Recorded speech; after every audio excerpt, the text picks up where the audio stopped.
The next morning, Zoe woke before the sun had fully risen. There was a strange charge in the air, like static, just under the surface of everything. The locket lay on her nightstand, glowing faintly, and when she picked it up, she saw something new. The image inside had shifted. Where once there had been a swirl of shadows and lights, now a miniature door shimmered, and carved across it were 3 names: Zoe, Milo, and Luna. Her fingers trembled as she closed the locket and tucked it carefully into her hoodie pocket. She barely tasted breakfast. Her mind buzzed with questions. What did the door mean? Why their names? And why now? By the time she got to school on her bike, Milo was already pacing near the front entrance. He looked like he hadn't slept at all. "You saw it too, right?" he asked the moment he spotted her. Zoe nodded. "Our names, on a door." Before they could say more, Luna appeared, clutching a notebook to her chest and scanning the area nervously. "We need to talk, but not here." They slipped away to the old library's reading nook, a dusty corner no one visited anymore. The soft yellow light from the stained glass windows made the air seem thick with secrets. Luna opened her notebook, filled with tightly packed notes, doodles, and diagrams. "I started documenting everything," she whispered. "Every vision, every phrase we hear when the locket activates, even the emotions we feel. There's a pattern." She pointed to a page where she'd drawn the gear from the locket. Symbols encircled the edge like a halo. "These aren't just designs, it's a cipher. I've been trying to decode it." Zoe leaned over her shoulder. "Did you crack it?" "Not yet," Luna replied, frustrated. "But last night, I cross-referenced one of the symbols with something I saw on the school crest. Look!" She flipped to a photocopy of an old school newsletter, faded and yellowed with age. In the center was the emblem of Pinebridge Academy, a golden key surrounded by geometric shapes almost identical to the ones on the gear. Milo squinted at it. "So, what does that mean?" "It means," Luna said slowly, "we're part of something much older than Pinebridge itself. Something that's been hidden in plain sight." Zoe sat back, digesting the thought. "So what's next?" Luna hesitated. "There's one more thing. Last night, someone was watching my house." Zoe and Milo both sat up straighter. "What?" Zoe asked sharply. Luna swallowed. "A man across the..." Milo stood up and began pacing the narrow nook. "That's not just creepy, that's a warning. Someone knows we found something." Luna nodded. "I thought maybe I imagined it. But when I checked again later, there were footprints in the grass, right below my window." Zoe's eyes widened. "That can't be a coincidence. Not after the locket showed us that door." Luna pulled out another sketch. "This one came from the last vision. Remember the long hallway with the portraits?" Milo nodded. "The one with the moving eyes." She pointed to a symbol etched into the wall in the vision. "This is also on the school's oldest building, on the north side, near the locked maintenance door. I checked it this morning before class." Zoe was already standing. "We need to see it." "No," Luna said quickly. "Not yet. Someone's watching. We can't just walk into traps." Milo frowned. "Then what do we do? Sit and wait for the next vision?" Luna shook her head. "We need to find out who the keepers were and why someone doesn't want us to know." They agreed to keep their movements subtle. For now, they would gather clues separately and meet only in hidden places like the reading nook. That afternoon, Zoe visited the town library under the guise of doing a school project. She scanned through old local records, finding references to a keeper's circle dating back over a century. Most records were missing, torn pages, disappeared books. But one detail stood out, a name that had appeared more than once. Elijah Wren, listed as one of the founders of Pinebridge Academy and noted for designing the sealed wing. Zoe quickly snapped pictures of the page and texted them to Luna and Milo. "Zoe, check this name, Elijah Wren, connected to sealed part of the school. This is deeper than we thought." "Milo, on it. I'll see if I can find his name in the school blueprints or staff records." "Luna, good catch. Be careful. Don't stay in the library too long." As the sun dipped low, casting shadows across the small town, Zoe felt the weight of eyes again, watching from nowhere and everywhere at once. She turned sharply, heart racing, but saw nothing. Back home, her mother noticed her unease. "You okay, honey?" Zoe forced a smile. "Just school stuff, big project, lots to think about." That night, unable to sleep, she sat by her window, holding the locket. The door image glowed more brightly now. She whispered, "What do you want us to see?"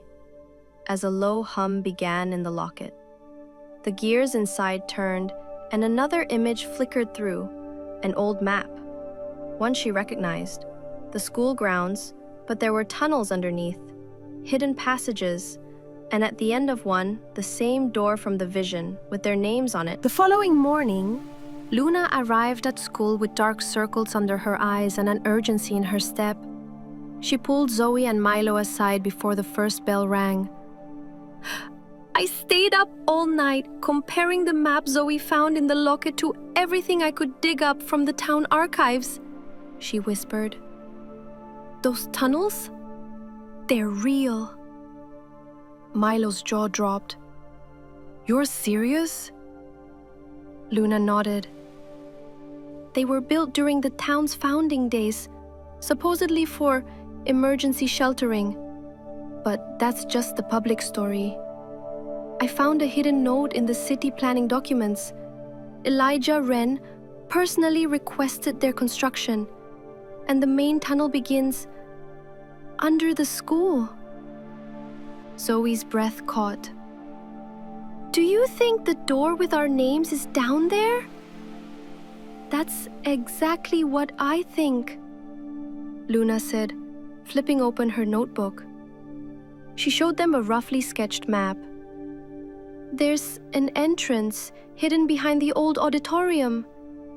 It's bricked up, but if we can find the exact spot, maybe there's a way in." Milo rubbed his hands together. "Let's go tonight, after hours." Luna hesitated. "We need to be careful.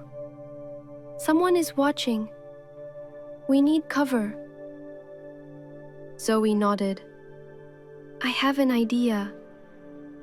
Tonight's the parent-teacher open house. Most of the school will be distracted. It's the perfect time." They agreed to meet at 7:30 p.m. and kept a low profile throughout the school day. When the evening came, Zoe told her parents she was helping set up in the library. Luna arrived early, wearing a black hoodie, her hair tied back tightly. Milo followed soon after with a small backpack stuffed with flashlights, gloves, and protein bars. They slipped out during the welcome speeches and made their way around the building's back, sticking to the shadows. The old auditorium loomed ahead, dark and silent, its stone walls weathered by time. Luna led them to a patch of wall covered in ivy. "Here," she whispered. "The brick pattern changes here. Feel it." They brushed aside the vines and ran their fingers along the wall. Sure enough, one of the bricks had a different texture, softer, newer. Milo pressed it, and a click echoed faintly. A section of the wall shifted inward, just a few inches, revealing a narrow stone passageway. Zoe's heart pounded. "This is real. They squeezed through the gap, flashlight beams dancing over stone walls and low ceilings. Dust swirled in the stale air, and the silence was deafening. Luna marked their path in chalk, making arrows on the floor. So we don't get lost. Luna stepped closer, studying the symbols around their names. These aren't just designs, they're instructions, a sequence. She gently turned the outer gear on the locket, matching its alignment to the symbols on the door. As each symbol clicked into place, a soft hum vibrated through the air. The metal door groaned, ancient bolts unlocking one by one. Milo stepped back, eyes wide. Is it opening? With a final metallic clunk, the door creaked inward, revealing a dark stairway descending into the earth. Zoe swallowed hard. No turning back now. They entered the staircase one by one, the light from their flashlights barely piercing the dense darkness. The air grew colder as they descended, and the hum from the locket grew louder, as if guiding them. After what felt like forever, the stairway ended at a circular chamber with stone walls covered in carvings. At the center stood a pedestal. On it rested an old leather-bound book with a lock matching the one on Zoe's locket. The moment she stepped forward, the locket floated slightly from her chest, pulled by unseen force. It clicked into the book's lock.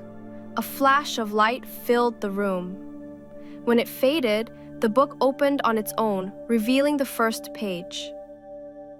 To the new keepers, you are chosen. Luna gasped. This is a guide. The second page showed sketches of keys, doorways, and unfamiliar maps. The third, a list of names, some crossed out, others glowing faintly. One of the names near the bottom was still clear: Elijah Wren. Milo turned to the back of the book and found a folded letter, brittle with age. He read aloud, "If you have found this, the legacy is now yours. Protect what lies beneath. Beware the one who lost the path. They still walk above." Zoe looked around the chamber, the carvings now glowing faintly with blue light. Luna whispered, "What lies beneath?" Before anyone could answer, a low noise echoed through the tunnel above. Footsteps. Milo snapped off his flashlight. "We're not alone!"